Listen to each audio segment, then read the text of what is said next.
Now here's what we gotta do. We gotta do one thing. Something's not working. It's hard, folks. It's hard. Hope everyone. I'm just getting going here. I'm in Shinjuku and trying to get my rig set up here. So give me 1 second. I'll be right back, folks. Right back. We go. Are we good? Nearly there.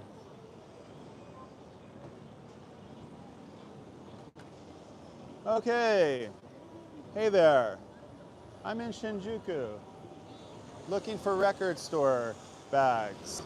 Seeing if I can chat somebody up about record stores. I got my sign here. Show me your records. I got some stuff to riff on if we want to talk. And I got my microphone here. And I'm golden, okay? See some interesting characters, lots of interesting characters. I'll give you guys a little view of the place. So this is Shinjuku. What's this street called? This street actually has a name. I forget what it's called, but I don't know. Station Dory or something, who knows? But I'm right here on under the Koshukaido overpass. And many years of hanging out here on this very corner. This is the East Gate of Shinjuku Station. See the light here, lots of people. There should be some record store bags along. It's the end of my day. I'm just getting going. And yeah, today was a fun musical day. I listened to some music. I listened to some interesting stuff from Bill at Vinylverse. Bill's got some very eclectic taste in music, and I had a really fun time listening to some of his records that he put forth for the Japan vinyl tag. I think I have a few of them here. Is this the paper that has it? It might be somewhere else. Oh, no, I have it here. Okay. Today I listened to, these are my chicken scratch notes that I made while listening to the first 10 records of his. And right now I'm on the second 10.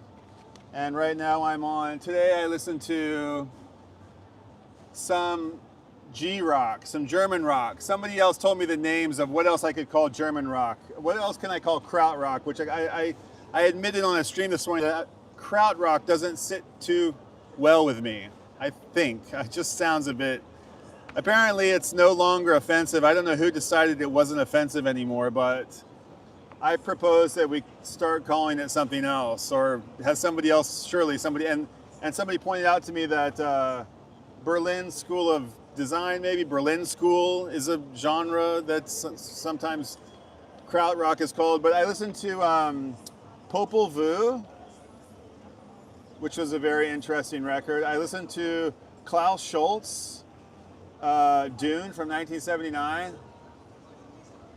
Yornimer, what's up? I see, they never really liked that term either. I know, I've been to Germany a couple of times, and I mean, they're taking it on the chin for that one, you know? I mean, like, it's just, isn't that kind of like a pejorative that people said, like, you know, in war times? Like, it just doesn't sit well with me.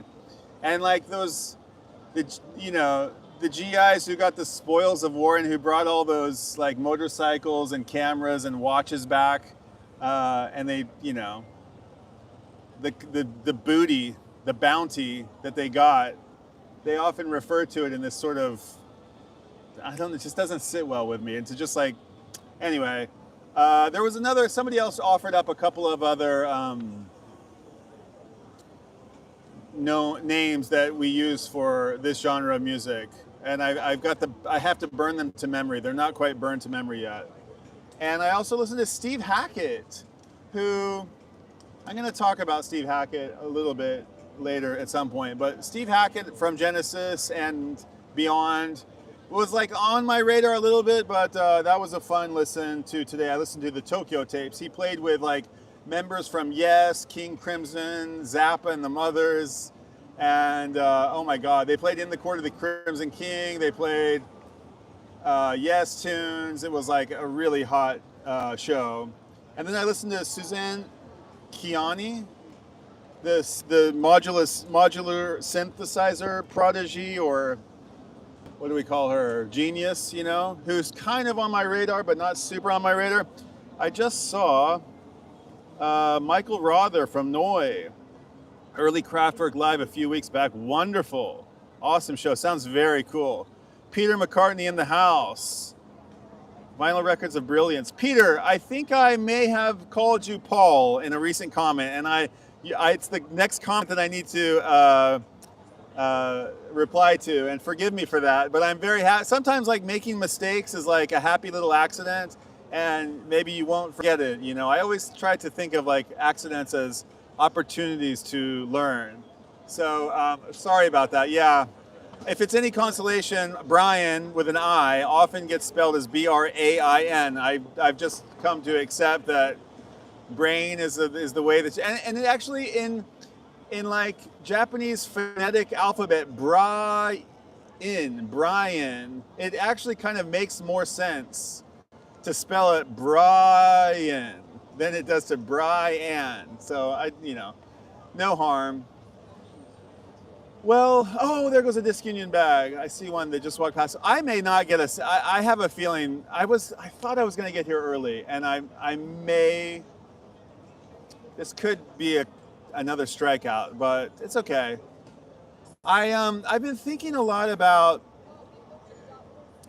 I've been getting a lot of encouraging words from people saying like, I just appreciate how you're just like, go for it. You know, you're just like, you know, warts and all, you're just going for it. And I'm actually proud of myself for just going for it. I don't know what I'm doing out here, but you know, I'm doing it for myself. I'm doing it for the love of the street. I'm doing it for you guys.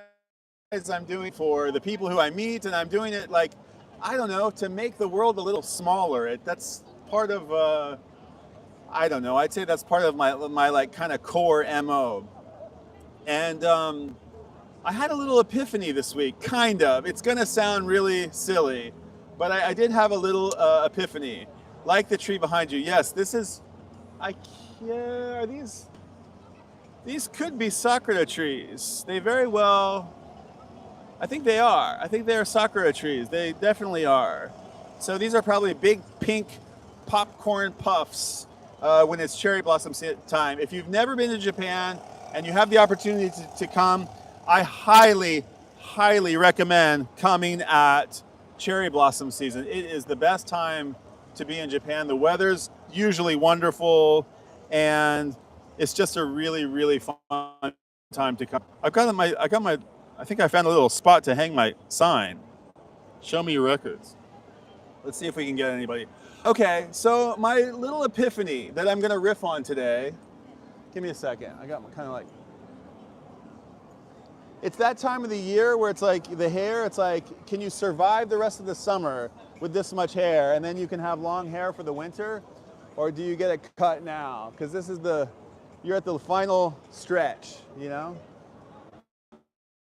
It's a haircut, but yeah, like why even have, I'm just too lazy. This is the thing, I'm just too lazy. It's like, seems like so frivolous to like get hair, to pay to get a haircut. It's just like, you know, and another one is like clothes. I need to get some new digs, but when there's like that's record money, you know, that's money I could be spending on records. Speaking of which, on my way home last night, I popped into a disc union, or excuse me, a book off, and one that's kind of like a honey hole for me. And the guys who's always real friendly to me, he was bragging about how he sold an $800 record online. He got a record came into a collection came into the shop, and I wish I could remember what it was. Some black album, black covered, black jacket of a jazz album with a big sort of red ball on it. Can't really remember what it was, but it was highly coveted, and it sold for, I guess not, like 877 J bucks, which is probably more like 600, even like maybe even $550. Man, the poor yen is so weak right now. So, but he was like, "Hey, want to see I got some stuff. Have a peek." And I said, "Oh, no, I don't. But I do. But I don't. But I do." And he showed me a bunch of stuff. And good grief, there was a little bit of treasure in there. The book offs look utterly amazing. Can't wait to freak with a few. Yeah, I mean, it's a lot of like, forgive the term, but sort of like sloppy. You know, it's like they're dusty. They're a little dusty. They're not. Well, maybe a lot of the collections that the disc unions and the Tower Records and the HMVs get, maybe they're really dusty too. Maybe my records, if I put them all in boxes, and I don't know, but like they have a little grit. The records at Book Off, they always have a little bit of grit. They always have a little bit of, that's a thing in Japan, like everywhere. It's so humid. There's like, you can take even despite them taking like as great a care as their records they do, there's mold, and it's just like unavoidable. Dude ass face, what's up? Hey, so I don't mean to like talk so much about this, but let me go off on my few little ideas. We may have to rely on these ideas. We may have to rely on this little riffing cheat sheet I brought for myself. If we don't see a record. Yeah, this is a crapshoot. This is a new location for the Vox Pop. This is billed as a Shimokitazawa Vox Pop. It is not. It is a Shinjuku Vox Pop, and it is the first one that we've ever done. We've actually did one or two other times on the Rachel's Ghost TV show on, I think, the other side of the station, maybe 2 times. And but we haven't done it here. And yeah, this would be a good place to do it on a Saturday afternoon, but it's too hot. It's just way too hot. So anyway, the thing that I was thinking about, and you guys can call me crazy, all 11 of you. I appreciate you guys being here. Tell me where you guys are tuning in from. I appreciate it. Ryan, Louis says, what's up? What's up, Ryan? What's up, RJ in the house? Little Louis. Oh, baby, we gotta go. Hey, buddy, you guys doing good? I'm here in Shinjuku, Vox popping, and looking for record collectors. I saw one, and he just like disappeared out of the periphery of my vision. But let's see if I can get another. But I did bring some things to riff on. I have my sign here that's just hanging from the fence. Show me your records. So if anybody, they can see that, and maybe somebody can engage me. It says, or talk about some music. Probably ought to make a little bit better thing. But this is something that I wanted to riff. Oh, okay. I'll get this out there. The 360 camera, I got a little gizmo that'll real little cheap. I'm so happy that some of these little accessories are actually affordable. You'd think that they'd be like really prohibitively expensive, but they're kind of affordable. And the 360 camera has some accessories, and one of the accessories is a microphone thing. And so I was very pleasantly surprised from my last stream that when I got back home and reviewed the footage, there was some great audio. The camera was in my backpack in the sort of like telescoped out in the sort of like, tripod side thing of the backpack. And it was just like sticking out, and the footage wasn't bad. And I thought if I use my clamps, I have like a handful of clamps. If I use my clamps and connect it to the bike, I can get a sort of permanent situation. And it seems like, or how can I say, I can put it to use. But what that did was that it gave me a really interesting idea. Now, I'm out here with a camera, I'm out here with a microphone, and I'm out here like, talking to people. Hey, what are you doing? What's your thing? This is not Tokyo Record Style technically. Tokyo Record Style doesn't have any of this. It has me with a camera, basically zipping around on my motorcycle, and when I see somebody who is carrying like a disc union bag, I pull over and beep, beep, beep. Maybe I don't usually honk, but I usually say, oh, with my helmet on, excuse me, did you score some records? And they say, yes. And I say, oh, I take photos of people with records. Can I talk to you about your records and photograph you? And they say, okay. And I start talking to them, and next thing you know, I'm like, okay, so here's what I want you to do. I'm going to take 3 photos. The first photo, I want you like holding the record like this, okay? And I want to see your face, so hold it out like this and hold it. If you have 2, you can do like this. You can do whatever you want, but just like, I want one that's like this. I want bust up, we call it in Japanese. I want like the bust up. Then I want to take each one individually. So then I come in and I get each one, you know, I get a photograph of each record. And then finally I ask them, I'm going to do one of like, I want you to put the records back in the bag, and I want you to like stand back and like give me a full length body shot. And for the style of Tokyo Record Style. It doesn't have to be a commercial for the record shop that you just bought records from. You don't have to flash, you know, Disc Union or Tower Records. It just be like, yo, you're on the street. It's like street fashion. So that's very interesting to me. I really like to see how people express themselves in style, and I'm very proud that Tokyo Record Style is documenting street fashion. And I very much get that from Tokyo Record Style sort of namesake inspiration, which is Tokyo Camera Style. John Saipal, my buddy from Nebraska, who's been here as long as I have, and who documents Tokyo camera culture, and not just camera culture and not just photography culture, but fashion culture in terms of a camera as an accessory. So I think people tend to look at Tokyo Camera Style as like gear porn, but I look at it as very much as like a fashion blog. So I'm not, you know, I like what I like. I don't have any high brand stuff, and I don't even really, you know, I don't even really care that much. But I've been going to thrift stores, and, you know, I've been doing my thing forever, and we all do. So, but this act of like doing Vox Pop is really fun, but I have not really been able to show you what the process of Tokyo Record Style, what the true, like go to tokyo.record.style, go to the homepage, go to tokyorecordstyle.com if you want to, go to Tokyo Record Style on Instagram, and you can see I've taken some 500 people in a couple of years' time, but you haven't seen any of that footage. You have never seen, essentially, you've seen a few behind the scenes photos, but you have not seen a single, you know, video, like the making of BTS, right?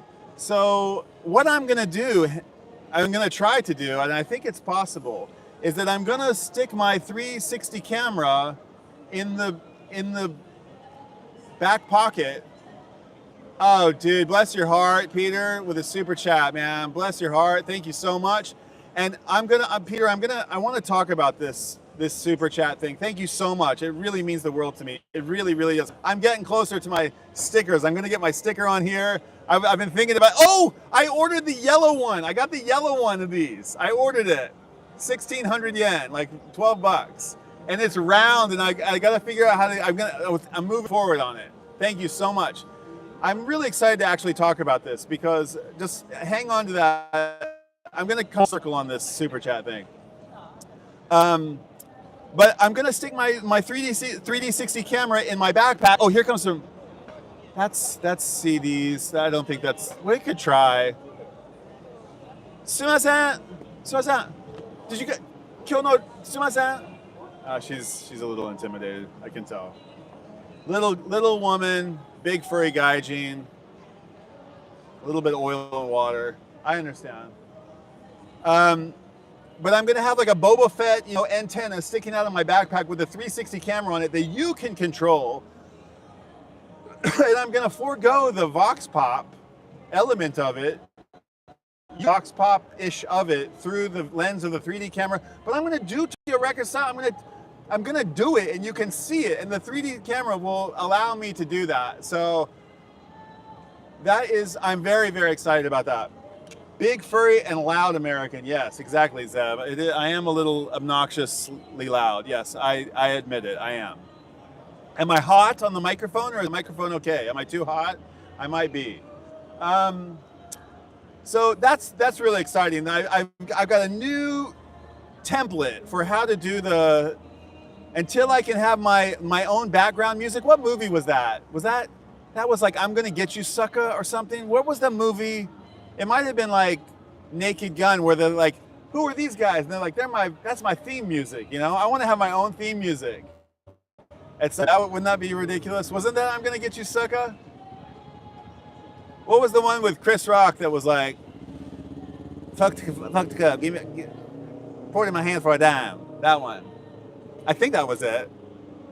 But at any rate, the theme music, until I have my own production crew, which I don't foresee happening anytime soon, I will, I think I can do a one-man show version of it with the 3D camera. I think it's possible. And sorry for not really being right here with you. And I think it's this one that I'm looking at. It's that one. I'm just kind of scanning for records while I'm sitting here riffing. So the thing that I'm really excited about this. There's 10 of you guys. What's up, Stunt Rock Confusion in the house? Have I missed anybody? Zeb's in the house. What's up? Peter, thank you again, man. Very kind of you. I appreciate it. Would a small PVC banner on a stand not work a little better for attracting people? Yes, it would. And I should level this up. There's something that's a little punk, something a little DIY about the cardboard sign. It kind of takes me back to an earlier time when I used to do this, like with photos. You know, I used to have like my little, you know, one coin photos for Polaroid photos that I would give away on the street. So kind of like the car. It's kind of like it's got a little lemonade stand vibe to it. But you're right. I'm 49, 48. I should level up. It's time to go acrylic. But on the other hand, if you go too polished, I'm worried that the cops are going to come and tell me like, "Hey, what are you doing here? This is a pro enterprise." No, I'm just a hack. Look, it's a cardboard. You know, it's like homemade. Let's see. Let me go back here. Okay, I think I see all you guys. Dude-ass face, Peter, RJ, and Louie. They might have gone to sleep now, little Louie. Okay. Wow, you have Doc Martin on your own website. Yeah, I danced away to his sets years ago. Yes, Doc Martin, the infamous Doc Martin. I ran into last year. This is the thing, I'm a year behind Tokyo Record Style. I'm a year behind the photos. The photos are something that I would do every single day. I would try to get one or two every day, or once every other day. It was like almost a daily thing.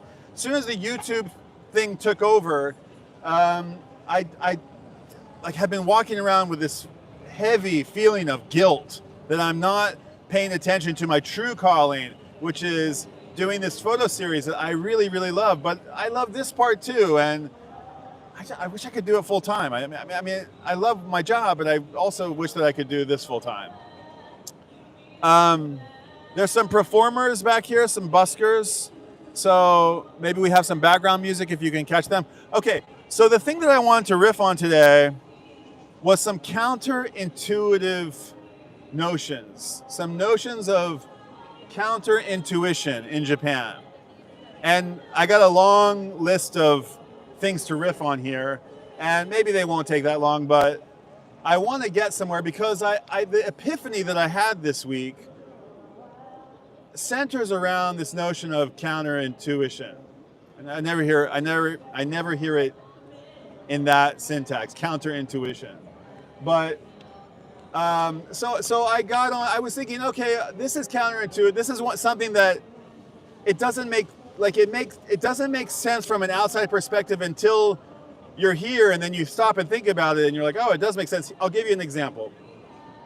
Smoking in Japan. Okay, now sadly, Japan is like, or maybe not sadly, I mean, in my opinion, sadly, Japan is hanging on to remnants of like smoking culture. And cigarettes are like ridiculously cheap here. And I think they're like, I don't even know, $3 a pack for a pack of 20? You guys tell me, but like they're cheap. And they tried to like make smoking, remove it out of all restaurants before the Olympics. There was some big push to get it out of restaurants and things, but with all I want to say like rule following in Japan. Yes, rule following, and I'm going to get to rule following, is a social grace that's paramount to keeping the harmony that Japan is famous for, but also it's malleable in a way that like just Asia kind of is. It's too big, it's too busy, it's too energetic, it's too much to really control it. So to a degree. And so you'll often, I mean very often, actually find bars and maybe like live houses and dart bars and, you know, just like institutions of, you know, drinking and kind of, you know, how to say, like, you know, just like music and live houses and underground and subculture and just like where smoking is still a thing. And I can't go to them because when I leave these places, I am sick for days, for like a week. Like I'm coughing, I can feel it everywhere. It's like, it's everywhere. It's on my glasses. Like I cannot get rid of it. It's everywhere. And I will kind of like refuse to go to a place, even though I really want to go if they're smoking there. And that's not the way that it always is, but now at my age, that's the way that it goes. And so you think to yourself, well, okay, why don't, that certainly has to be like a liability for the employer to allow smoking in his establishment or her establishment and to endanger the employees, to endanger the patrons, you know? But no, that's not, it's counterintuitive. That's not exactly how it is. And the other counterintuitive aspect of it is that the streets, like smoking on the streets, is a very big no-no. People do it, but it's shunned, it's looked down upon, and you know, I can see I don't even see any cigarette butts around, but I'm sure there are, especially in this kind of area. But you're not allowed to smoke outside, and there are designated places outside. This actually right here might be one of them, where you can smoke, and they're like these little corrals where there's like 100 people standing in this like glass enclosure, sometimes like full enclosure, and sometimes just the roof on it is open, and there's a bunch of people smoking in there, and that's okay, but you can't smoke like walking down the street. And the reason that is because the street is owned by all of us, and we can't choose whether or not to go in the street. We all have to go out into the public space sometimes. The public space is owned by everybody. The children, the elderly, the allergic, you know? And so, I mean, if you're holding I used to see these advertisements of like, when you're holding a cigarette, like down here, you're holding it at the eye level of a child. And don't walk and smoke because you might burn the eyeball of a child.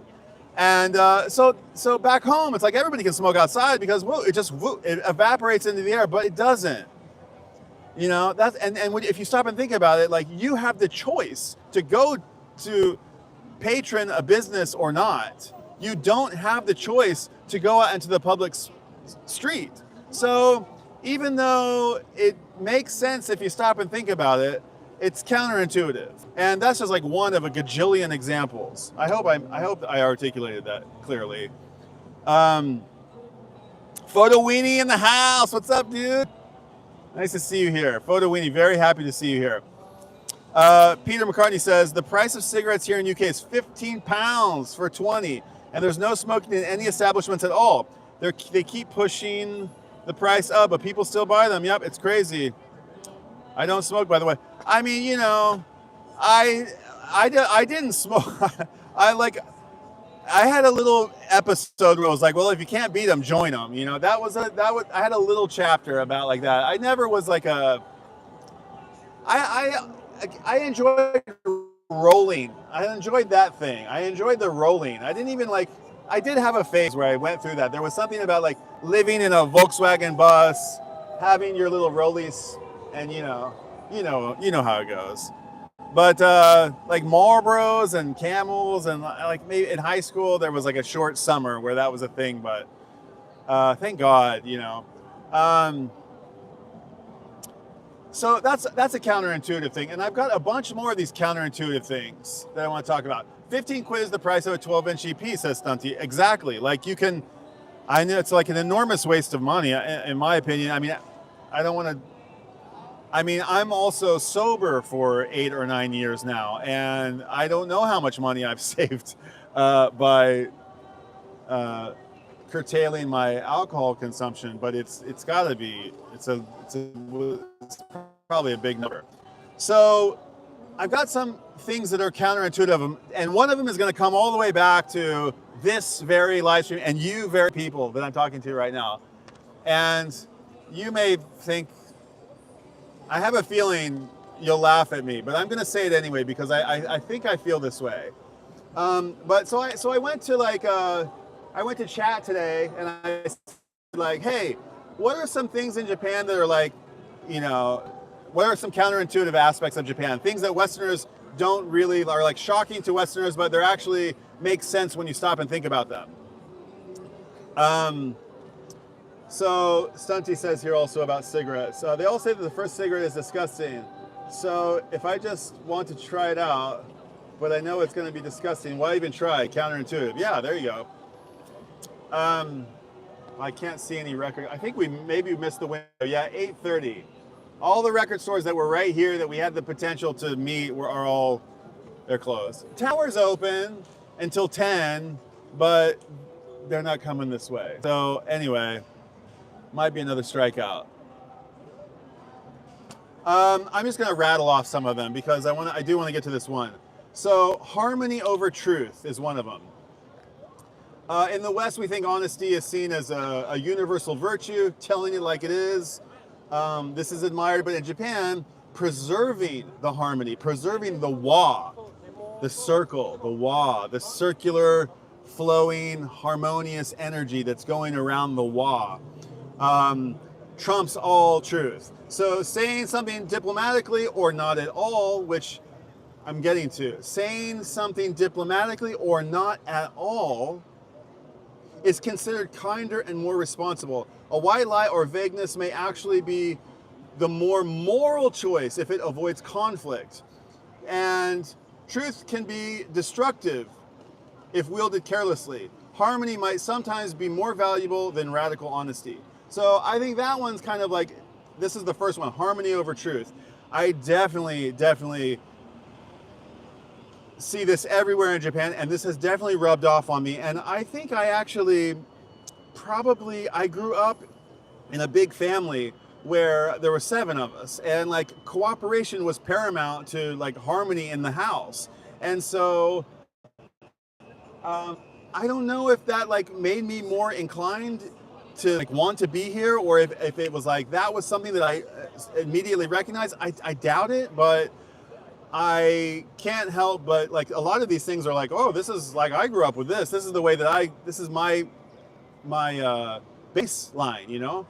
But some of them might seem counterintuitive to you. Apologies as a strength, not a weakness. Now, I would think that like, you know, apologies is not something that the Japanese do so freely. In fact, I almost want to say that the Japanese are really reluctant to apologize. And there's that whole notion of like seppuku and honor and harikiri and, you know, honoring your daimyo and the way of the samurai and so on. But it says here that, you know, to apologize and to admit fault or weakness in business or politics, that people in the West avoid this. They don't want to like show a sign of weakness by apologizing to somebody.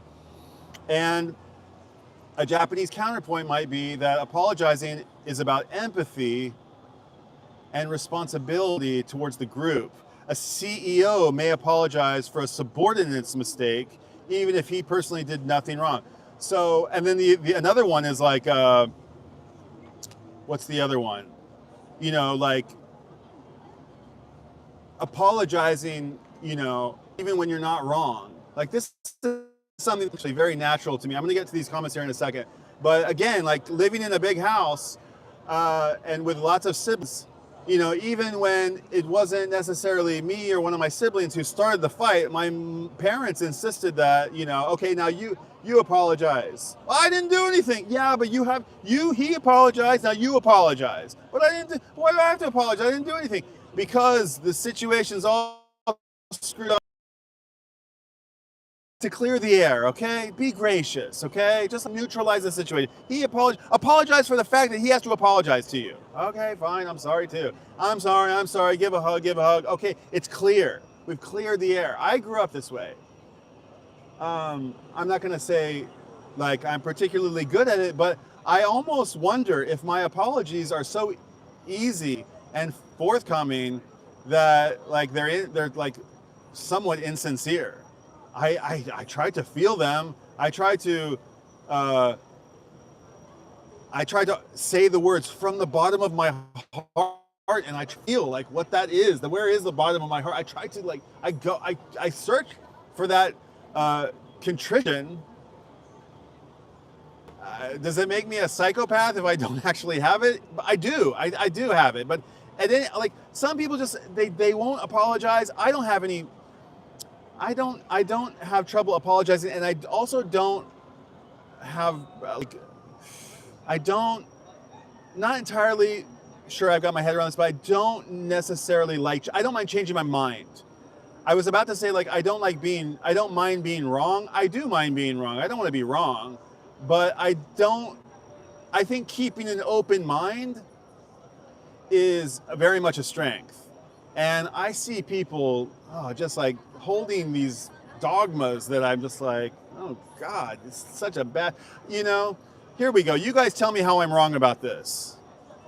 I don't know enough about it to really comment on it. But I had said on an earlier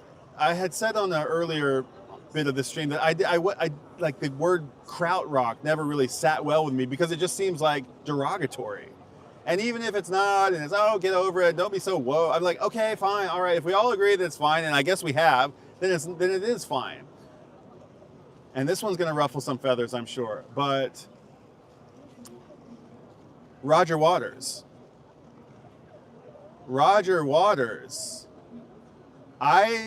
The two movies that changed my life more than any other movies were Monty Python's Meaning of Life and Pink Floyd's The Wall.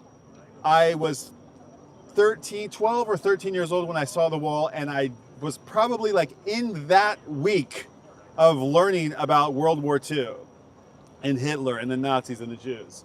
And I got it. I got the message of that movie. It made sense to me, sense to my little impressionable 13-year-old mind.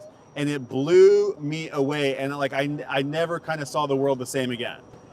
And when I think about my ferventness for political issues, I tend to go more towards like David Gilmour or Richard Wright. I'm kind of like, okay, you guys go fight on the front line. I'm going to be back here doing guitar solos. But Roger Waters, I never once thought that I don't know. From in my case, I never once saw him but anything as a warrior for human rights. And you know, he talks about the state of Israel. I got tons of Israeli friends. I got tons of Jewish friends from back home in America. I don't know whether to make heads or tails of the whole thing. I don't know. I'm not educated enough to really have it, but I don't really love the idea of like, you know, just a shitty situation for everybody involved, right? Can't there be some kind of like middle ground? Can't they figure? And so does Roger Waters, what does he get? What is his big crime? Is it dressing up like a Nazi on stage and shouting things? Because doesn't like Pink in the end of that movie, like doesn't he like wake up? Doesn't he like, isn't it like how it's I don't know. I always thought that it was a commentary about how like rock and roll and art and culture and has the potential to speak the truth and to you know, save us from ourselves. So now that we're in this media landscape where we're calling, you know, genocide in the Middle East, is Roger Waters, is he vindicated or something? I don't know. You guys tell me. Let me look at these comments. I don't exactly remember how I got down that rabbit hole, but let's see here. I see some comments. Okay, a lot of stuff going on here. I'm gonna have to. Okay, let's see here. Hey, Stunty. Okay, no, that's just. Let me see. Okay, Harmony from Peter McCartney says, harmony is definitely a plus. Most people don't want to straight talk. Some can't handle it nor can accept it. Most people don't want straight talk.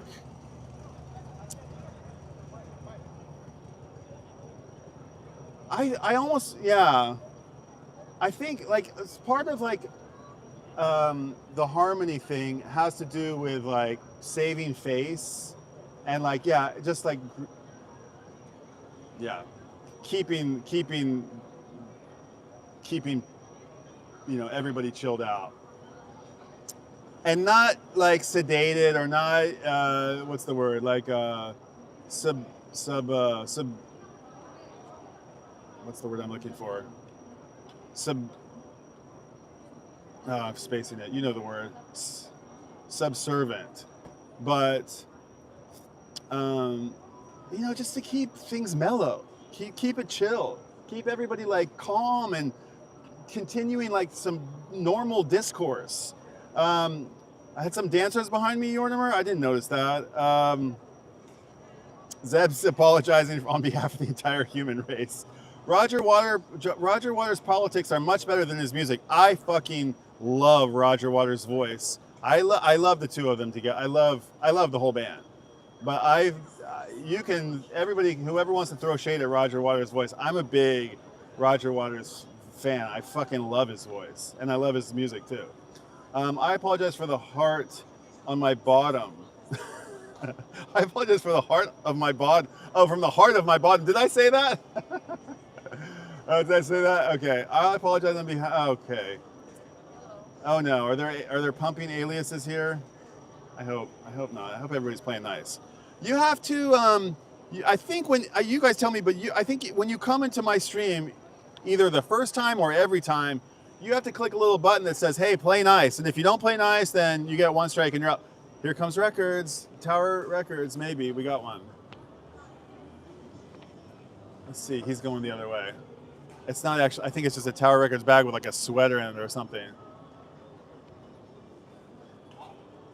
He's like with his girlfriend. Okay. The nature of ambiguity, okay? The virtue, not the nature, the virtue of ambiguity. Ambiguity in Japanese culture allows flexibility. I like that. It allows flexibility. I want to be flexible. I want to bend, not break, you know? I want to be crooked.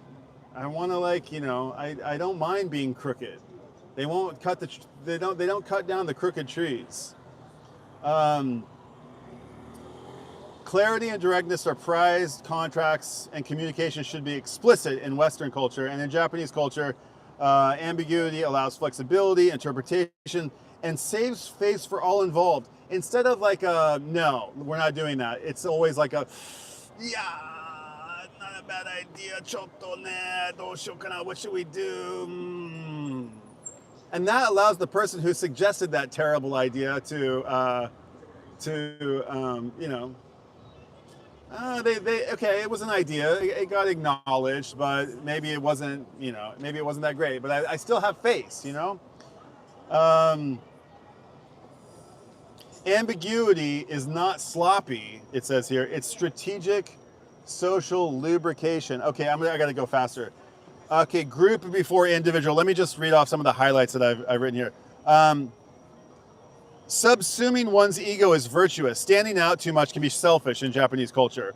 More cooperative, less ego-driven society. Okay, that's one of the things that I kind of like about the place. You know, it's just like there aren't a bunch of like, you know, I was back home, and my kid like had to get out of the line to go to the toilet. I've mentioned this before. Like my kid was like waiting in line to go on the ride of the next thing at the amusement park, and was like left the line. I'm still waiting there. The kid came back. And this dude twice my size was like, back of the line. I was like, dude, come on. He's like, it's like, never, there's not that ego. No way. In Japan. The beauty of imperfection. You've heard about this. It was in the Japan, what do we call it? The Japan vinyl tag. Wabi sabi, something that's imperfectly perfect. Imperfection isn't failure. It is the beauty. It is the beauty, the history and humanity of objects, of, you know, imperfection. Like I just said, like, you know, I called Peter Paul, and it was only because I called Peter Paul that now I'm never going to forget. Forgive me if I do, but I'm never going to forget that his name is Peter and not Paul. So there's that. Okay, value of silence. Silence, it allows thought, it allows space, it allows us to like maybe just like not think about the next thing that we're going to say, but just to contemplate, to get a little introspective, think about how the other person might be, have a little empathy. Rules that are followed, not enforced. Okay, so rules are followed out of social expectation, not policing, or not policing. So I think this probably comes from having an emperor, and the emperor has a court, and the court has its staff, and the staff has its, you know, daimyos, and the daimyos have their serfs, and, you know, it goes all the way down, and everybody's kind of like, you know, mindful, and it's not because there's some law that tells them that they have to do it. It's that there's a harmony that they have to keep, and it's everybody kind of like keeping an eye on everybody else that helps to this, add to this social harmony, and this like, not exactly, I don't know, it is surveillance in a way, but it doesn't feel intrusive. It just feels like if you see a bicycle on the street, you don't just assume that it's yours because nobody's looking, you know, you just, you know, you've been conditioned after all this, after you know, generations of being surveilled, or however you want to put that, to like, you know, have virtuistic morals, to not break and steal. There's a lot of these. Gift giving. Interestingly, like, we can talk about gift giving. Gift giving it's actually quite a complex culture.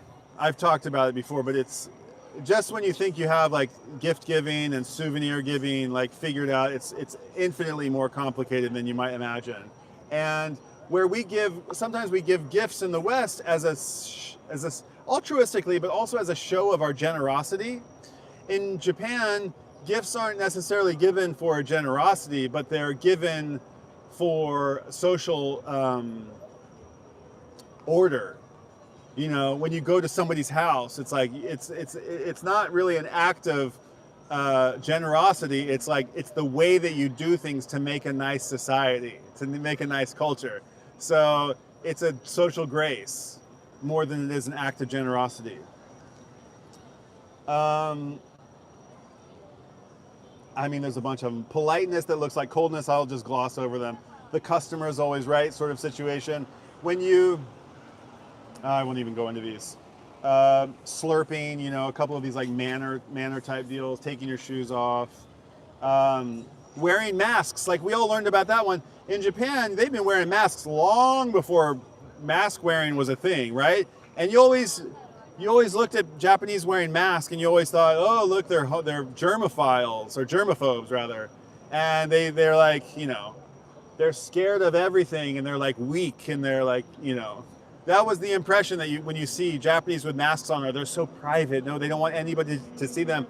When in reality, you know, you don't go to the office if you're sick for fear of getting your other employees, your coworkers sick. In fact, if you do get them sick, it's a big disgrace on you. So if you have a cough and you're not taking the day off, you wear a mask. You wear a mask not to keep the germs away from you, but to keep your germs away from others. And it's nothing else. It has always been that way. And as soon as, like, the first time that got explained to me, I was like, oh, makes sense. Okay, that definitely tracks. Let me get to some of these comments. Oops. Whoa! Something just happened. Oh, I hope I didn't. I may have just accidentally blocked something or somebody. If I did, forgive me. I'm really sorry. Let's see. They say Roger lip sync around his show nowadays. Okay, well, I still love Dark Side of the Moon. I still love all those records. I still love them all. Enjoy the rest of your evening, Brian. Hey, Peter, dang. Okay, well, I'll have to send you a little message when I do. Okay, take care, man. Thank you so much for that super chat. I have a little special thank you that I want to send, but I'll have to send it to you later. Sorry that it took me so long to get there. Positive principles contribute to a good society, says the perfect prescription. Who knows Japan very well? Not saying no is classic, so say maybe. Yes. They call it teeth sucking. What should we do? Sucking my teeth. Causing a catastrophe in the house. Oh, what am I doing? Yeah, bye. I hope I didn't block anybody. Okay, can you tell us about Madogiwazoku? I don't know about Madogiwazoku. What's Madogiwazoku? Give me a little hint. I don't think I've ever heard this word. I would move to Japan just due to their modesty. I can't stand living around Americans who are so loud and boisterous. Causing a catastrophe, says, okay. Do people drive around with loud exhaust or bass-driven car stereo? Check this out. Causing a catastrophe. Okay, now this may be a slight intrusion on on your personal liberties, I admit. I don't know exactly how I feel about this, but what do they call it? Chikan? Chikan is a thing. Chikan is where you're on the train. It's like up skirting, I think they call it. Like, it's when you take a camera and you stick you're on a crowded train and nobody can really like do anything, and the girl next to you has a skirt, and you stick a camera and you go ching and you take a picture of her underwear. And if somebody catches you doing this, or you get a cop a feel or whatever you do, if the girl screams, and prepare to have your life ruined, deservedly, because you're going to get probably the shit beat out of you by others on the train. They don't stand for this. The station staff don't really get rowdy until there's some guy running from a mob of people. And I'm almost like, sometimes I'm like, you're like so nervous of getting accused of this just by accidentally standing too close to somebody that you're very mindful of it. But to prevent this from happening, all Japanese phones have a little ka-ching on the cameras, on every phone. It's the law. When you come to Japan, and I think even if your phone is not from Japan, when you get into Japan, the sound of your phone, don't quote me on that, but like every phone has a sound on it that prevents you from doing this upskirt photoing, okay? So you can't turn it on and off. You can't turn off the pa-ching on your phone. And specifically for this reason. Now to your question about, do people drive around with loud exhaust? Loud exhaust, yes, they do, actually. It's quite annoying. But as far as loud stereos, the car manufacturers make it so that when you come to a certain speed, like under 5 kilometers per hour, under 10, your stereo automatically goes down and you can't turn it up.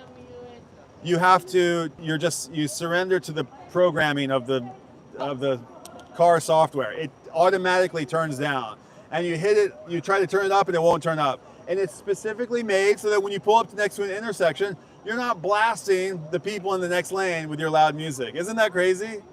I don't know if that's a well-known thing, but that is a thing. A lot of Americans perceive politeness as being passive-aggressive, weirdly though. A lot of Americans perceive politeness as passive-aggressive. Is that true? Thinking. I think a lot of Americans are passive-aggressive. I think like sarcasm is I've noticed that. I notice it more and more. It's like sarcasm is an interesting communication tool that I think Americans are especially prone to. And it has to do, it's like insecure, it has to do with, I think, it has to do with some kind of,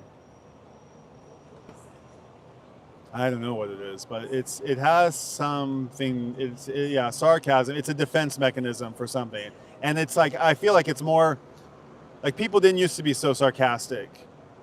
And there's like sarcasm where, of course, when you wouldn't be sarcastic with somebody unless you were like, they were your friend. You'd only tease somebody who you'd feel comfortable with. In fact, we're getting to this. I'm gonna get to it a little bit later. Okay,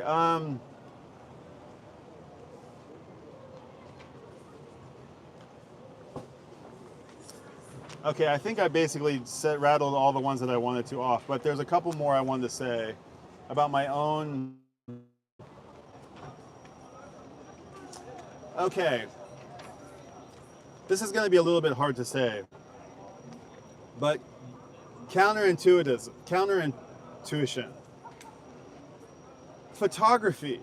I'm a photographer, and there is something that I have discovered in the last, I don't know, 10 years or so, that when I like upload to social media some photo that, and this doesn't really happen so frequently, but like if I put up a photo that like gets 100 likes or 200 likes, something like that, if it gets a lot of attention and if it gets a lot of like one-word comments like, great, nice photo, wow, like these really kind of pithy thought, like, thank you, but like scroll past the next one, you know, yes, like it, yes, boom, you know, like it. And if I get like 100 of those, it's an indicator for me. I don't know, like, it's intuition, but it's an indicator to me, counterintuitively, that photo is not a good photo. That photo was too easy to like, it was too simple, it was too pedestrian, it was too obvious, it was too cliche, it was too easy it was a cheap shot. And it's by the counterintuitive fact that so many people liked it, that's what tells me, oh dude, thank you so much. It's counterintuitive to me. I know that that's when I have failed to make like something of substance. Other times, JBB, let me get to this in just a second. Other times, I will make a photo that I know in my heart is the best thing I made for months. And I'll put it out there, whether it be on my website or be on social media or for a project or something, or it'll be something that I worked really hard on and I feel so good about. And I'm just like, I'm uplifted by my own creativity. If nobody responds to it, that confirms to me counterintuitively that it's good. That is a level of counterintuition that I use as a measuring stick all the time.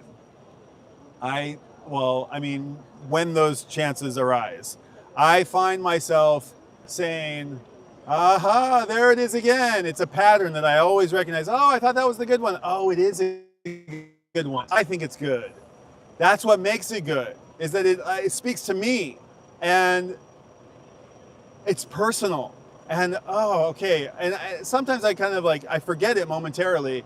And then I just have to recognize that pattern. And it's happened so many times and it's so recognizable, it's so identifiable that I know that to be true. That I have, so something that's counterintuitive, and something I've certainly discovered in Japan only because I didn't only discover it in the last 10 or 15 years. Another one, just kind of funny, off the mark. I'm getting to you guys, I promise. The 7 of you that are left here. Teenagers. I got 2 teenagers, and boy, it's hard. Teenagers are tough. There's sometimes it's amazing. Most of the time it's amazing, but teenagers are really, really tough. And I just remember what a horrible, horrible human of a teenager I was. What a horrible teenager I was. And I'm getting payback for all those years that I was so cruel to my folks. And my kids are wonderful. They're great with good hearts and good heads on their shoulders. But, you know, it's a lot of like, good morning. You know, dude, you know, or like, hey, oh, geez, what did I do? All I said was like, do you want milk or water? You know, it's like, there's a lot of this. And it's just hormone, right? But I heard that like teenagers tend to well, first of all, here's a really interesting thing. I recently, I might have been in like a Malcolm Gladwell book or in like Yuval Harari or one of those books, but it might have been like humans, so that there isn't interbreeding within the colony. Biology tells us, evolution tells teenage children who are of a breeding age to get as far away from their tribe, from colony as they can. So for the propagation of the species. So there's a biological incentive for them to be little assholes, because they need to get away from the family so that they don't interbreed with the family. It's a little incestuous there, but you know what I'm saying. So, but the other thing is that the teenagers, I read that they tend to lash out at the parent that they trust the most, because they're trying out all of those new feelings and all those new, complex and relationship situations on somebody who they know will love them. Guys, I'm forgetting my English. The word, indifferently, unconditionally. That's a word that you just like. I haven't used the word unconditionally in probably 2 years. But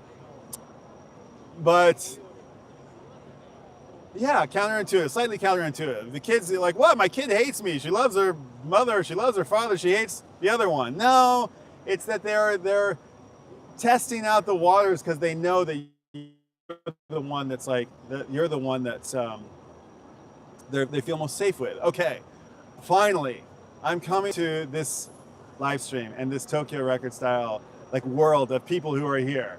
And you guys are gonna laugh at me. JBB, dude, thank you so much. Here's the equivalent of 148 yen.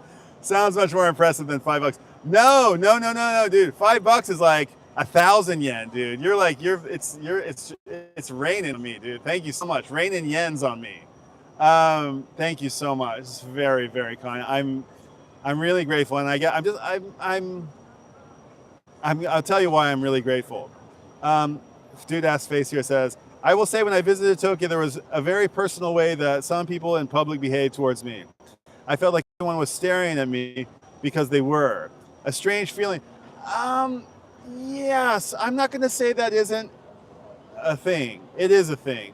But I also have to say that it's partly you.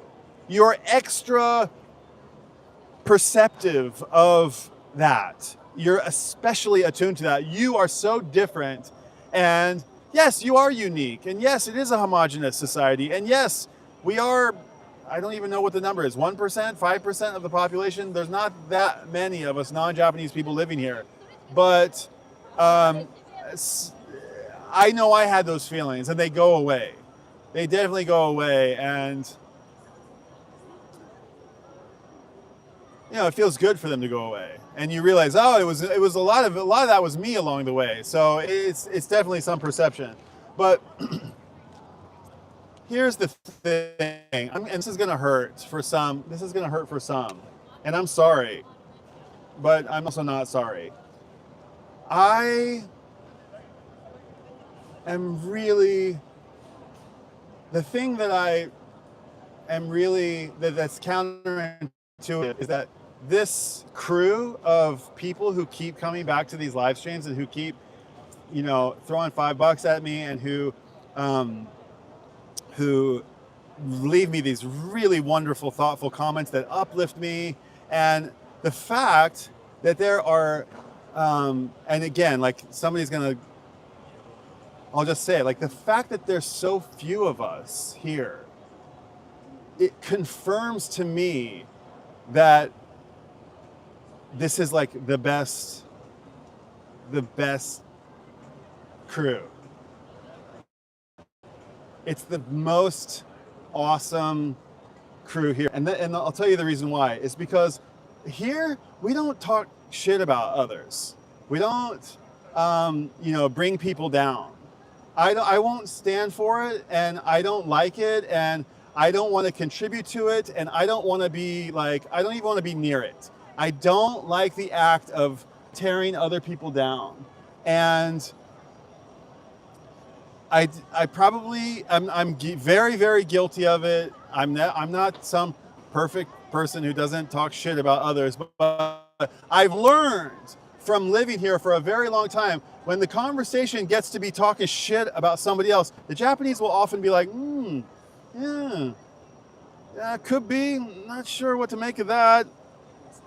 Maybe not something I would say, but if you, you know, you want to, you know, no comment, you know. And it's not that they don't have, it's not that they don't feel the way that they feel, it's just that they have respect. And I have just, like, I see so much, like, tearing of people down, not just like on like TV and on the media and like what we're watching, but like here in our little world, I see so many people every day getting torn down and just like made fun of and laughed at and ridiculed. And it's rotten. It's rotten. I think it's super, I think it sucks. And I don't stand for it. I won't stand for it. And I don't mind like mixing it up, and I don't mind like getting into it, and I don't mind having like different opinions, but I'm not gonna like wish hurtful things to others. And if the conversation goes that way, you can either see me like leaving. I don't want to be a part of it. And the fact of the matter is that shit, people love it.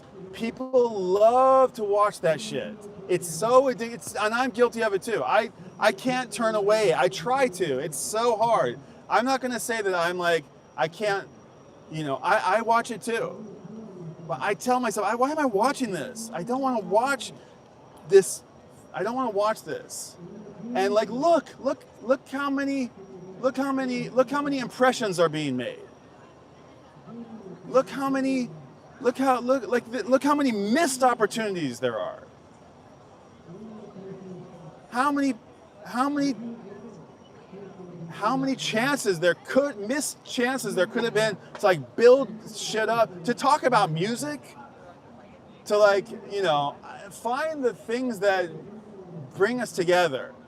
And so I know that shit gets eyeballs. And the fact that there's so few eyeballs here means that's a giant validation to me. It's like it's a badge of honor, a very big badge of honor. So, and that and it's you guys. And I don't know how to say this really, but like, there's not shit talking on here. And you guys are real good about it.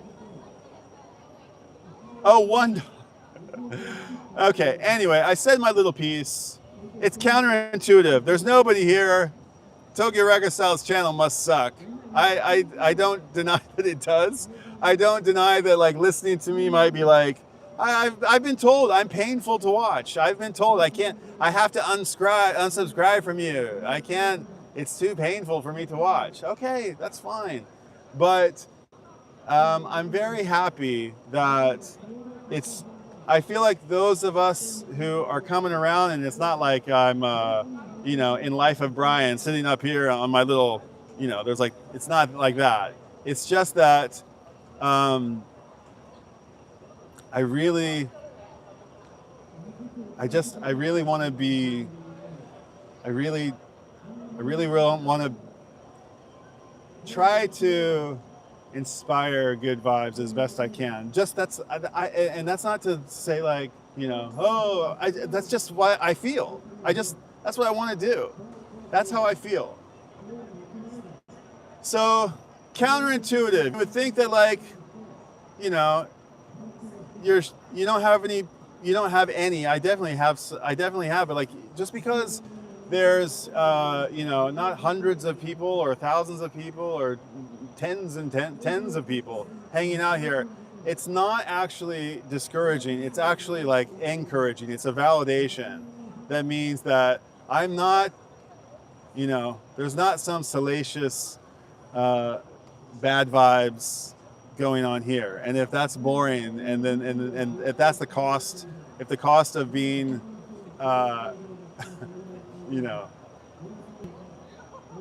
trying to like keep things on the level, then so be it. I'm totally fine with it. Thank you for letting me share that. Kind of silly, I admit, but I still enjoyed sharing it. $1. Okay, $1 is to 140. That's, dude, $1 is $1. Yeah, I'm $1 closer to getting my stickers. I basically needed $100. So I'm at like, I forgot what I'm at, but I'm like I was at 65 and now I'm at 66. So I'm not very good at asking for it, but if you're so inclined and you're having a good summer and your credit card isn't enormous this month, and I assume that it is because everybody's is, then throw me a $5. Buy me a little, it's going to stickers. I'm going to get stickers that I'm going to try to order 500 stickers so I can pass out to people, and it basically costs $100. Do you see a lot of Sun Ra records in Japan? I don't know. No, I don't. But I'm not really a big jazz digger. I go through the jazz, but like jazz records in Japan are typically, like if they're at the disc union, they're usually expensive. Yeah, I mean they're like, I'm not spending $100 on a jazz record. But I'd be happy to buy you $100. If you want to figure that out, and the price is okay for you, and maybe your $100 is $200 here or whatever. So, I'm not really looking for Sun Ra records. I'm not quite at that level yet of jazz. I mean, like I've listened to Sun Ra, and my favorite. I have some Sun Ra stuff, and I have some spiritual jazz and some free jazz stuff, and I've pretended that I really am into Ornette Coleman and Sun Ra. I just did get tapped into like Alice Coltrane, but I wouldn't really consider her exactly of the same frenetic energy of Sun Ra. But I imagine Sun Ra is like you could find some really mellow Sun Ra, dude. Zappa 20 is throwing down the fiver. Dude, stickers rule. If I get some stickers, I'll send them out. I'll send them. They cost nothing. They cost like $1 to send out in the mail. I'll send some out in the mail. Maybe I can even dude, cheers. Thank you so much. I appreciate that. And I got like another couple of fucking members. I'm like, yeah, that's awesome. That's super awesome. So, yeah, I mean, I see you guys. I know who you guys are. I really appreciate it. Mick says, at the Disc Union store, jazz stores, there's a Sun Ra section that usually, and usually on the walls, there's usually a Saturn. Yeah, is there a jazz is on the second or third floor at the Disc Union in Shinjuku. I never even go upstairs. I rarely go upstairs. I was in a band called Bad Vibes at Tabu in the early 90s. Had a vibraphone player. Cool. Bad Vibes. Oh, Bad Vibes.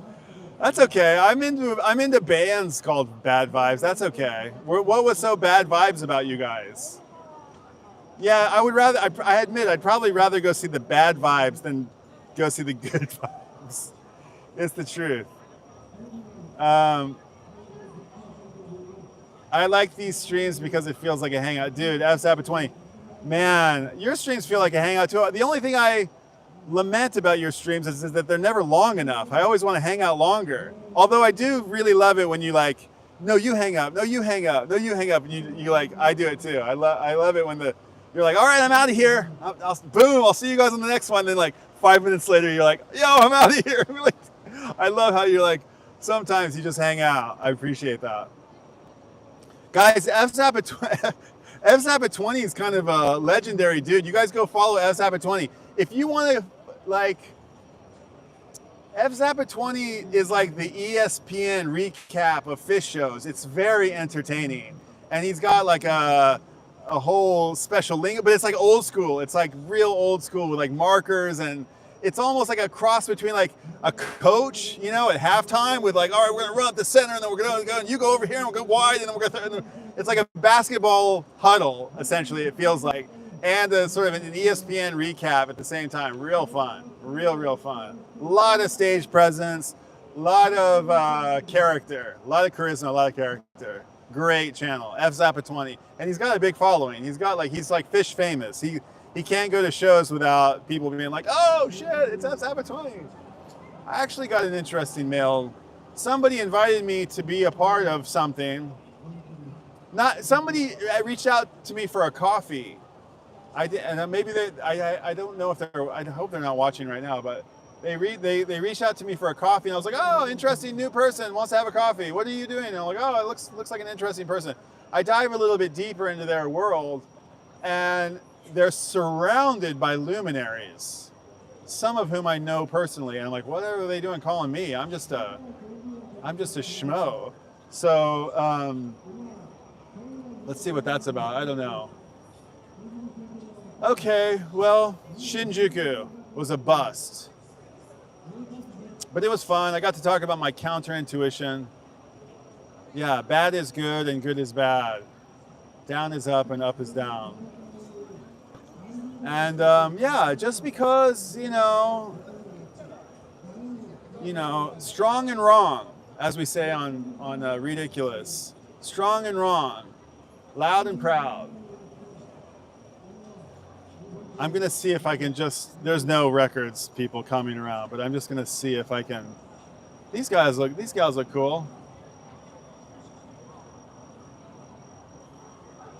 They look nice. Can we get one rep? Well, here, I'll just show you around a little bit. Yeah, you've been seeing the same view. Oh, good grief, dude, ass face. Take my money, he says. Dude, I think I have to block some of you. Dude, dude, hold up, man, just hold up. Let me get some loving your way, and then I'll feel a little bit more just and accepting. Dude, thank you so much. That's so thoughtful. I'm close. I'm getting ready to order those stickers. I may pitch in the rest. I'm gonna pull the trigger this weekend. It's gonna be it's gonna be my treat to myself this weekend. It's gonna be your treat to me actually this weekend. I'm gonna move some money around. I'm gonna move the money from however you do it. So yeah, Shinjuku. So look forward to one-man show. Who's your favorite artist? Suki no ongaku? Amari. I tried. They were kind of lovely.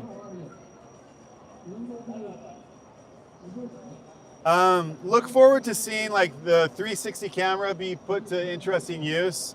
I keep having like a little bit of hiccups with these things, but it's fun to just kind of play around. And I feel like I feel like even though I'm at this for like 2 years, and I feel like a lot of us kind of feel this way, it's all sort of like, I mean, some of you guys have already been through this, but like, it feels like, you know, what happens in 10 years time? Are we all still here? Who's here? Is it all changed? Is anybody still here? Am I still here? Are we still alive? What's that going to be like? What's that going to be like? So I'm kind of feeling like, yeah, this is kind of like working out the kinks. And maybe we are where we'll always be. But like do you guys want to talk about music? You guys like music? They're not interested. Okay.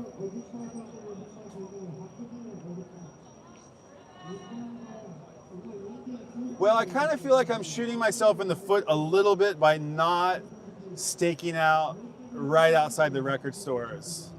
But it's just like, it's shooting fish in a barrel. It's just like too easy to do it that way. Dude. So Friday, I'm headed to the airport, and my folks live in Oklahoma, and occasionally when I see something that I really, really want, some record that it'll double the price to like send it all the way to Japan, I'll send it to my parents' house, and I'll wait until, oh, do you guys buy some records? You guys want to come talk about records? Oh, come on. You guys got Tower Records. Oh, come talk about records. Oh, it's so cool. They had records. I need like a, yeah, blast. They looked interesting. They looked very interesting. Secret records. Yeah, so I send these records to my parents' house, and can I do that? Oh, wait, hold on. I'll do it later. Well, maybe I can, let me see real quick. Oh, come on, don't go. Yeah, okay, I can like that. I can send them to my folks' house, and then my kid is coming back from the States this week, and she's bringing me a box full of records, small box, maybe, I don't know how many, I don't know, I've completely forgotten what I've got. I can think of one. Stuart's involved in one of them. But yeah, I'm getting records are coming that I'm waiting for. Okay. Hour and a half. You guys want to talk about music? I gotta catch their eyes first. When you're walking away from somebody and somebody's shouting at you from behind, you're like instantly, there's no incentive for you to turn around. It has to be like, you gotta catch them on their way to you. You gotta be like, hey, I'm talking about records. It'd be great if we could just get one. But there was one. We saw the one. It was close. But now would be the time where people would have had, they would have gone to the record store, they might have gone to buy some sushi or some ramen, and now they're walking to the station. But that's okay. Wow, check out this. I don't know if you can see this. There's a truck over here, and he's got some like something happening in the windscreen. He's got some like LED happening there in the windscreen. It's kind of cool.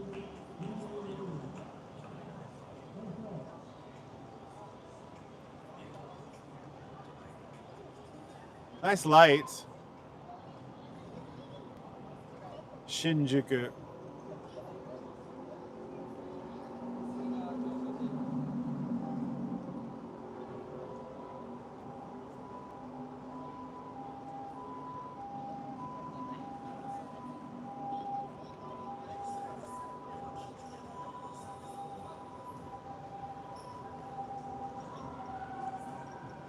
Okay.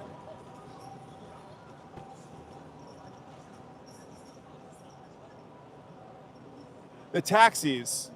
There's the black taxi, which took over the city, but I miss the green ones. The green ones aren't nearly as comfortable, and they're kind of shitty now. They used to be nice. Those are the super deluxes, but now these London-style cab vans, which I admit are kind of nice, but like the green is so nice in a photograph. So much better than the black ones. And there used to be like blue ones and orange ones, and they were so vibrant, and like you can tell by looking at your photos, like which season of Tokyo it was. They have these big yellow markings on the side. I don't know what this brand is called, but really nice, right? They look so great. You know, they just say like Tokyo. That's the Crown Comfort. And now the black ones are becoming purple sometimes, which is kind of, I don't know. They look kind of corny. Okay, time to go home. Earlier, it's a weekend thing. I did better at Shibuya or Shimokita. It's the record shops are closing too early. It's the problem, and the whole like the window of time to it. Okay, I'm gonna say bye to you guys. Perfect prescription. Uber is a different concept in Japan. They didn't disrupt taxi industry because the taxi lobby is very strong in the same way as in the West. Okay. Lovely lights. Your number Secret Records. Dude ass face, thank you so much. Oh, there's a yellow one. Rare. Rare. There's actually a taxi in Kyoto. It's in Kyoto. And it's all the taxis have like these, there are 3-leaf clovers. The little, available light on top. There are these 3-leaf clovers, and there's one that is well, allegedly there's one, maybe there's not, because I have ridden in, there's a 4-leaf clover taxi, and if you ride in the 4-leaf clover taxi, not only are you blessed with good fortune, but they'll give you a special ticket, and then you can take that special ticket to one specific shrine in Kyoto, and you can get a very special omamori. I thought that was records. And I've ridden in it twice. I got it I rode in it 2 times. Very cool. Totally random. Okay. The Hong Kong's taxis are really cool looking. They have these pop-open passenger doors. Oh, they have those here too. Yeah, definitely. All the doors are automatic, and if you try to open them, you kind of screw up the whole thing. So it's better to definitely just you let them open them. And in fact, you can barely even open them because they're connected to that. And some of them have like, they're automatic, and some of them have like a crank on them. No records. Dude ass face, thank you for being here. Mick at A Perfect Prescription. Yortimer, I always appreciate you being here, dude. And thanks for just like, sometimes it's just you and me, Yortimer. I appreciate it, dude. Really appreciate it. Ed Topo, I sent my big thank you out to you a couple days ago. You razzed me a little bit. You guys want to talk about music? We're talking about music. You want to come talk about it for a little bit? They love music.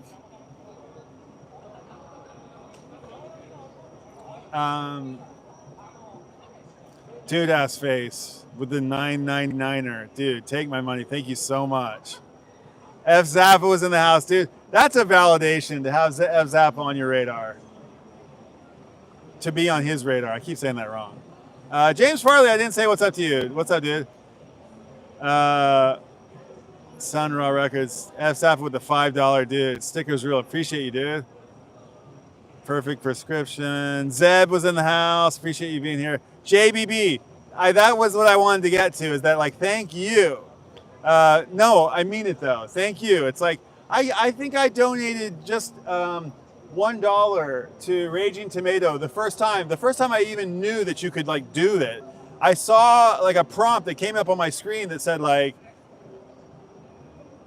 you can donate, or it was like somebody else donated and then I liked it, I think. And then it asked me like, do you want to donate something? And I was like, I want to see how this works. And I threw $1 at it, just to not even really like to donate $1 to her, but just to see how it worked. And somebody called me out on it and she said, hey, it's an act of generosity and it's $1 more than I had before. And I don't know, like maybe that doesn't count for anything, but I didn't forget it. I took it to heart. So I thought it was pretty gracious.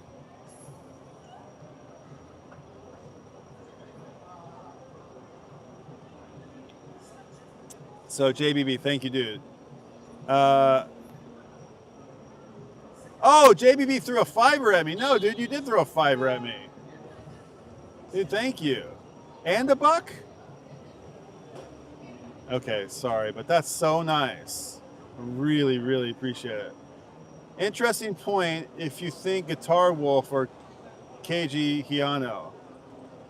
Interesting point. What are we talking about? How do those notions work with artists and musicians in Japan who really want attention but want to remain modest? Do they type A personalities? Do these type A personalities feel out of step with Japanese society? Ooh. How do those notions work with artists and musicians in Japan who want people's attention but want to remain modest? It's a dance. It's a very delicate dance. Do these type A personalities feel out of step with Japan? I think they're oblivious to it. Like, it's almost, there's so few type A people here. It's like everybody's kind of like,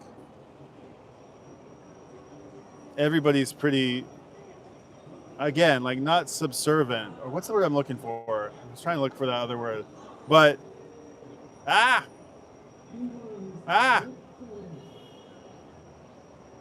not sure. Okay, Stunty was in the house. Stunty, thank you for being here. Causing a catastrophe, asking some nice questions. Peter, thank you for stopping by. Peter, thank you for being here. Thank you for leaving the nice comments on the video. Zeb was here talking about Roger Waters. Tell me, was I wrong about Roger? Are we? Do we all still hate Roger? Do we all? Was Roger Waters' only crime like standing up for Palestine? Was that his crime? Or what else did he do? I need to read up about Roger Waters. Was he like, isn't he just like outrageously outspoken about the the most oppressed people in the world? Isn't that his whole thing? What did he do wrong? Was it the Nazi? Was it like dressing like a Nazi on stage to illustrate that, like basically the same message of The Wall? You guys did see that movie, right? Are there any queers in the audience tonight? Get them up against the wall. That terrified me. Like, totally, like, I don't know. It contextualized it for me at that age. There's some disc union bags. They're not, what are they? They're like sweatshirts. Okay, Stunty, Peter. Photoweenie stopped by to say hi. What's up, Photoweenie? Appreciate you being here. Zeb, I hope I said hello to everybody. Peter, thank you guys for all the super chats. Louie and Ryan were in the house. Okay, I think that's all you guys. Cheers. Okay, that's a wrap, folks. It's a wrap. No records. Strikeout. Shutout. That's a shutout. That's what you call a shutout. I've had a couple of, no, that's like a no-hitter. That's even worse than a shutout. I had a couple runs. Had a couple on base, just no runs. That was a straight up no-hitter. We should avoid the no-hitter. We should make the no-hitter. The no-hitter should be as rare in Tokyo record style as it is in baseball. A no-no. You guys seen that Doc Ellis? He's got a no-no. That animation on YouTube is so hilarious. Okay, I'm doing a FZAP at 20. Okay, no, you hang out. No, you hang out. No, you hang out. All right, I'm going home.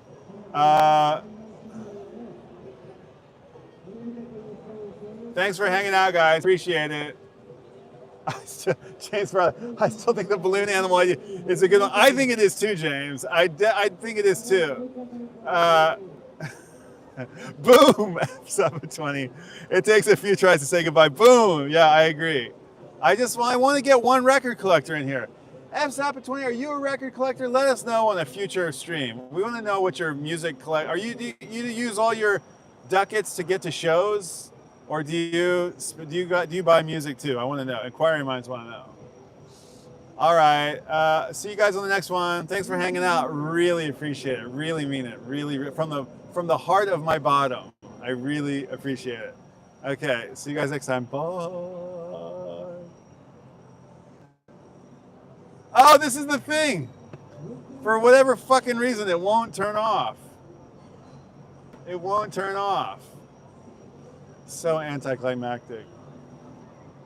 Anticlimactic. I keep getting this wrong. Okay, so I have to just force quit the app. It's the only way to do it. It won't, the off button won't work.